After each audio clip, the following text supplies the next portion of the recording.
मुंढव्यातील जमीन गैरव्यवहार प्रकरणात एक मोठी अपडेट आहे। मुंढवा जमीन गैरव्यवहार प्रकरणात पार्थ पवार यांना क्लीन चिट मिळाली का असा सवाल उपस्थित होतोय।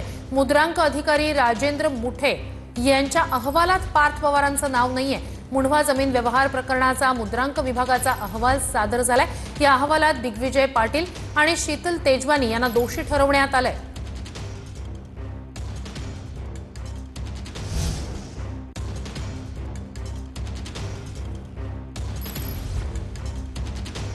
मुंढवा जमीन गैरव्यवहार प्रकरणी पार्थ पवारांना क्लीन चिट मिळाली आहे का असा प्रश्न यामुळे उपस्थित झालेला आहे। राजेंद्र मुठे यांच्या अहवालात पार्थ पवार यांचं नावच नाही। अधिक जाणून घेऊया आपले प्रतिनिधी योगेश बोरसे यांच्याकडनं। योगेश, काय नेमकं या अहवालात?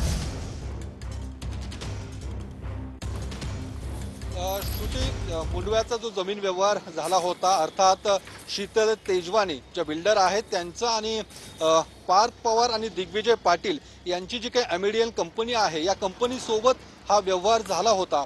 मात्र हा व्यवहार वादात अडकल्याचं आपल्याला पाहायला मिळालं होतं। जवळपास 300 कोटींचा हा व्यवहार झाला होता, मात्र त्याची स्टॅम्प ड्युटी ही भरण्यात आली नव्हती आणि त्यानंतर या संपूर्ण जमीन व्यवहार प्रकरणामध्ये राज्यभरात खळबळ उडाली होती।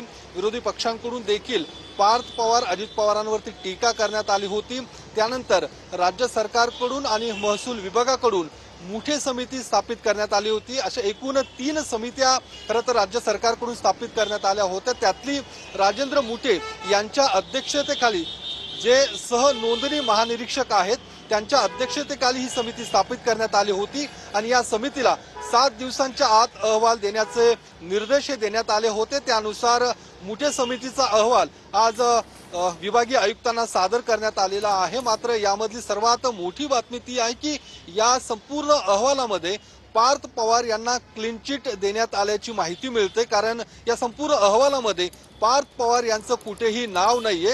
कारण ज्या पद्धतीने अमेडियन कंपनी या संपूर्ण व्यवहारामध्ये सहभागी आहे त्यानुसार अमेडियन कंपनीचे जे दुसरे संचालक आहेत अर्थात दिग्विजय पाटील यांच्यावरती गुन्हा दाखल करण्यात आलेला आहे आणि पार्थ पवारांवरती मात्र गुन्हा दाखल नाही। त्यावेळी देखील हा प्रश्न उपस्थित होता की पार्थ पवारांवरती गुन्हा का दाखल नाही। त्यानुसार आता देखील या संपूर्ण अहवालात, कारण जे काही खरेदी खत करण्यात आलेलं आहे त्यामध्ये पार्थ पवारांचा कुठेही उल्लेख नाहीये, त्यांची कुठेही सही नाहीये। त्यामुळे या मुठे समितीच्या अहवालामध्ये पार्थ पवारांचं नाव नाहीये। मात्र या अहवालामध्ये दिग्विजय पाटील आणि बिल्डर शीतल तेजवानी या दोषी असल्याचं आता समोर आलेलं आहे आणि त्यानुसार जे रवींद्र तारू ज्यांना सहाय्यक निबंधक ज्यांना निलंबित करण्यात आलेलं आहे ते देखील यामध्ये दोषी असल्याचं आता समोर आलेलं आहे। मात्र नव्याने कुठलेही कर्मचारी किंवा अधिकारी या संपूर्ण जमीन व्यवहारामध्ये सहभागी नसल्याचं देखील या अहवालातून आता स्पष्ट झालेलं आहे। त्यामुळे या दोषींवरती राज्य सरकारकडून पुन्हा एकदा नव्याने कारवाई होण्याची शक्यता आहे, कारण हा अहवाल विभागीय आयुक्तांकडे सादर झाल्यानंतर